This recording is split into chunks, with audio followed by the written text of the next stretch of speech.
Hey everyone, this is Tom from microgreens, and today I'm going to show you our bestseller, the 1020 microgreen grow kit.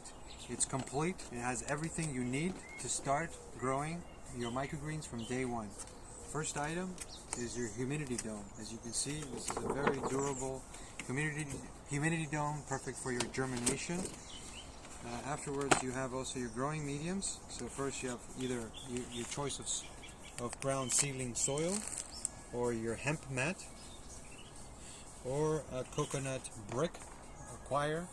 This is dehydrated, and your choice of seeds. In this case, this is our broccoli seeds, and you're going to get enough seeds to densely seed a whole 1020 tray.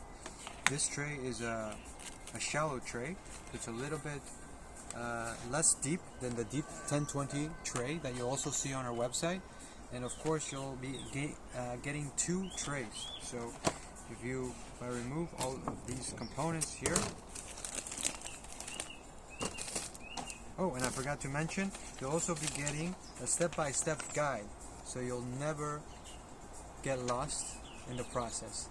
And in addition, you have a QR code here for a video, so it's very, very easy to follow. And of course, some growing tips, lighting, watering, airflow, the important metrics that you need to maintain. And as you can see, here you have your very durable 2 1020 trays, one with holes and one without holes. And they fit perfectly together. And shortly we'll show you how to get started growing your microgreens.